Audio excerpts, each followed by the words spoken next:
ಮಾನ್ಯ ನರೇಂದ್ರ ಮೋದಿ ಅವರು ಕಳೆದ 4 ವರ್ಷಗಳ ಹಿಂದೆ ಜಾರಿಗೆ ತಂದಿದ್ದಂತಹ ಎಪಿಎಂಸಿ ತಿದ್ದುಪಡಿ ಕಾಯ್ದೆಯನ್ನ ಘಂಟಾಘೋಷವಾಗಿ ವಿರೋಧಿಸಿ ಭಾರಿ ಉಗ್ರ ಚಳವಳಿಯನ್ನು ಮಾಡಿದಂತಹ ಎಲ್ಲಾ ರಾಜಕೀಯ ಪಕ್ಷಗಳಿಗೆ ಸೇರಿಸಿ ಇದನ್ನ ನಾನು ಹೇಳ್ತಾ ಇದ್ದೀನಿ. ಯಾವ ಉದ್ದೇಶದಿಂದ ನೀವು ಅದನ್ನ ಮಾಡಿದ್ರಿ? ಎಪಿಎಂಸಿ ತಿದ್ದುಪಡಿ ಕಾಯ್ದೆಯಲ್ಲಿ ಏನು ನ್ಯೂನತೆ ಇತ್ತು? ಎಪಿಎಂಸಿ ಇತ್ತು, ಜೊತೆಗೆ ಮತ್ತೊಂದು ಅವಕಾಶವಾಗಿ ರೈತರಿಗೆ ಕಂಪನಿಗಳ ಜೊತೆ ತಾನು ಬೆಳೆಯುವಂತ ಬೆಳೆಗೆ ಬೆಳೆಯುವಂತ ಮೊದಲನೇ ಕನಿಷ್ಠ ಬೆಂಬಲ ಬೆಲೆಯಾಗಿ ಒಂದು ನಿರ್ದಿಷ್ಟ ಮೊತ್ತವನ್ನ ಫಿಕ್ಸ್ ಮಾಡಿಕೊಂಡು ಬೆಳೆಯಬಹುದಂತ ಅವಕಾಶವನ್ನ ಮಾನ್ಯ ನರೇಂದ್ರ ಮೋದಿ ಅವರು ಕೊಟ್ಟಿದ್ರು. ಆದ್ರೆ ನೀವೇನ್ ಮಾಡಿದ್ರಿ? ಮುಂದೆ ಇದು ಎಂಎಸ್ಪಿ ನಿಲ್ಲಿಸುವಂತ ಒಂದು ಉನ್ಮಾದ ಅಂತ ಹೇಳಿ ಅದನ್ನ ಬಹಳ ಪ್ರಮಾಣದಲ್ಲಿ ಬಹುಶಃ ಸ್ವತಂತ್ರ ಭಾರತದಲ್ಲಿ ಅಂತ ಒಂದು ಚಳವಳಿ ಆಗೇ ಇರಲಿಲ್ಲ ರೈತರದು. ರೈತರ ತರ ವೇಷ ಧರಿಸಿಕೊಂಡಂತ ಪಂಜಾಬ್ ಮತ್ತು ಹರಿಯಾಣದ ಮಹಾನ್ ಭಾವರು ಹಾಗೂ ಅದಕ್ಕೆ ಬೆಂಬಲ ಕೊಟ್ಟಂತ ಎಲ್ಲಾ ರಾಜಕೀಯ ಪಕ್ಷಗಳು, ಇಂಥದ್ದು ಅಂತ ನಾನು ಹೇಳೋದಿಲ್ಲ, ಎಲ್ಲಾ ರಾಜಕೀಯ ಪಕ್ಷಗಳು ರೈತರಿಗೆ ಮರಣ ಶಾಸನವನ್ನು ಬರೆದುಬಿಟ್ರು.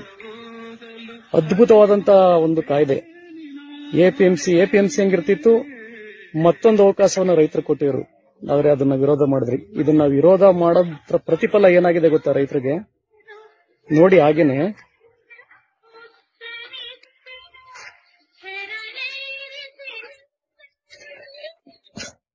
ಇಲ್ಲಿ ನೋಡಿ ಬದನೆ, ಹಾಗೆ ನೋಡಿ ಇದನ್ನ. ಈ 1.5 ಎಕರೆ ಬದನೆ ಫಸಲನ್ನ ಬೆಳೆಯೋದಕ್ಕೆ ಅತ್ಯಂತ ಹುಲ್ಸಾಗಿದೆ. 75,000 ರೂಪಾಯಿ ನನಗೆ ಖರ್ಚಾಗಿದೆ. 75,000 ರೂಪಾಯಿ.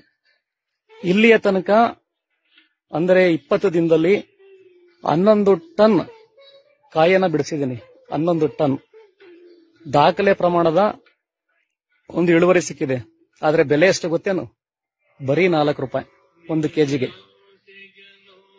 44,000 ರೂಪಾಯಿಗೆ ಇಲ್ಲಿಯ ತನಕ ನಾನು ಬದನೆನ ಮಾರಿದ್ದೀನಿ. ಆದ್ರೆ ನನ್ನ ಜೇಬಿಗೆ ಎಲ್ಲಾ ಖರ್ಚನ್ನ ಕಳೆದು, ಅಂದ್ರೆ ಆಳುಗಳ ಕೂಲಿ, ದಳ್ಳಾಳಿಯ ಕಮಿಷನ್, ಆಗ ತಗೊಂಡೋದಂತ ಬಾಡಿಗೆಯವರ ಕಮಿಷನ್ ಸೇರಿ ನಾನು ಹಾಕಿರೋ ಬಂಡವಾಳ ಅಲ್ಲ, ಇಷ್ಟು ಸೇರಿ ನನಗೆ ಉಳಿದಿರುವಂತದ್ದು ಕೇವಲ 3,000 ರೂಪಾಯಿ. 11 ಟನ್ ಕಾಯಿ ಕೊಯ್ದು ಬರೀ 3,000 ರೂಪಾಯಿ ಉಳಿದಿದೆ. ನೀವು ನಂಬ್ತಿರೋ ಇಲ್ವೋ? ಬರೀ 3,000 ರೂಪಾಯಿ. 4 ರೂಪಾಯಿ ನಂಗೆ ಕೊಟ್ರೆ ಖರ್ಚೆ 3,000.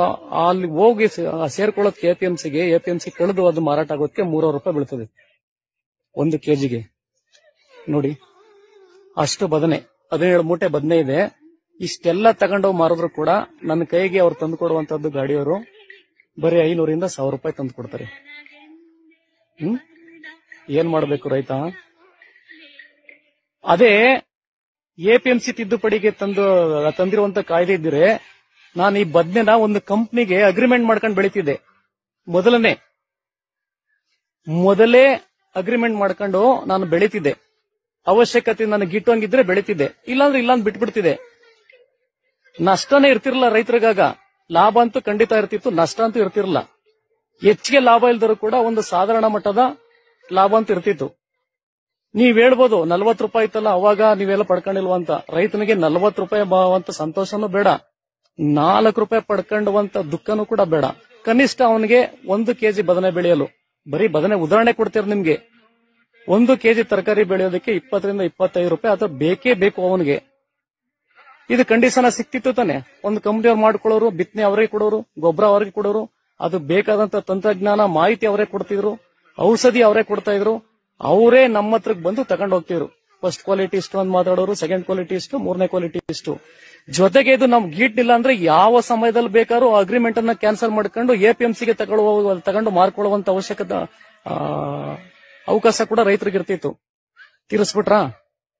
70 ವರ್ಷದಿಂದ ಎಪಿಎಂಸಿ ವ್ಯವಸ್ಥೆ ಇದೆ ಭಾರತದಲ್ಲಿ. ರೈತ ಯಾಕೆ ಆತ್ಮಹತ್ಯೆ ಮಾಡ್ಕೊಳ್ತಿದ್ದಾನೆ, ರೈತ ಯಾಕೆ ನಷ್ಟದಲ್ಲಿ ಇದ್ದಾನೆ ಅನ್ನೋ ಒಂದು ಕಾಮನ್ ಸೆನ್ಸ್ ಇಲ್ಲ ನಿಮ್ಗೆ.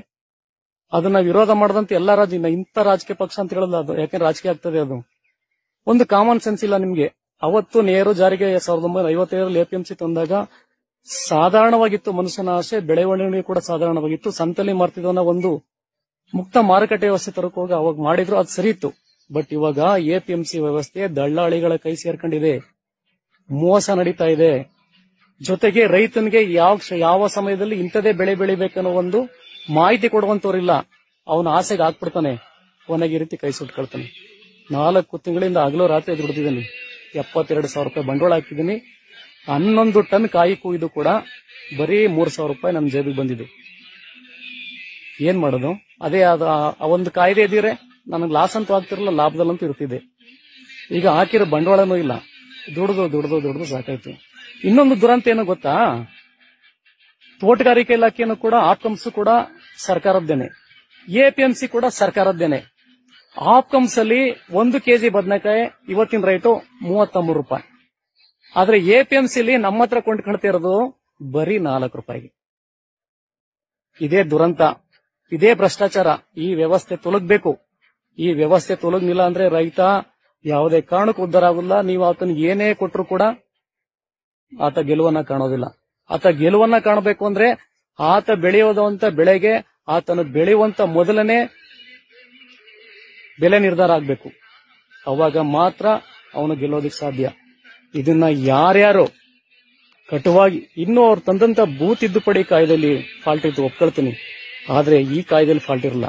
ಅನ್ಯಾಯ ಮಾಡ್ಬಿಟ್ರಿ ಮೋದಿಯವರೇ. ನೀವು ಕೂಡ ಅಷ್ಟು ಅರ್ಜೆಂಟ್ ಆಗಿ ವಾಪಸ್ ತಗೋಬಾರ್ದಾಗಿತ್ತು. ಇದಕ್ಕೆಲ್ಲ ಎದುರ್ಕೊಬಿಟ್ರೆ ರೈತರನ್ನ ಯಾಗ್ರಿ ಉದ್ಧಾರ ಮಾಡ್ತೀರಿ? ಈ ಕಾಯ್ದೆ ಜಾರಿಗೆ ತರದಂತೆ ನೀವು 2024 ಕಳೆದೈತಿ ಬಿಡಿ, 2030 ಅಲ್ಲ, 2050ರಲ್ಲೂ ಕೂಡ ರೈತರ ಆದಾಯನ ಡಬಲ್ ಮಾಡೋದಕ್ಕಾಗೋದಿಲ್ಲ. ಆತನ ಆತ್ಮಹತ್ಯೆಯನ್ನು ತಪ್ಪಿಸೋದಕ್ಕಾಗಲ್ಲ, ಆತನ ನಷ್ಟದಿಂದ ಹೊರ ತೆಗೆಯೋದಕ್ಕಾಗಲ್ಲ. ದಯವಿಟ್ಟು ಎಲ್ಲಾ ರಾಜಕೀಯ ಪಕ್ಷದವರು ಸೇರಾದ್ರೂ ಈಗ್ಲಾರು ಜ್ಞಾನವನ್ನ ಪಡ್ಕೊಂಡು ಈ ವಿಡಿಯೋ ನೋಡ್ಕೊಂಡವ್ರಿಗೆ ದಯವಿಟ್ಟು ಎಪಿಎಂಸಿ ತಿದ್ದುಪಡಿ ಕಾಯ್ದೆನ ಜಾರಿ ತಗೊಬನ್ನಿ. ರೈತ ಬೆಳೆಯೋದಕ್ಕೂ ಮೊದಲೇ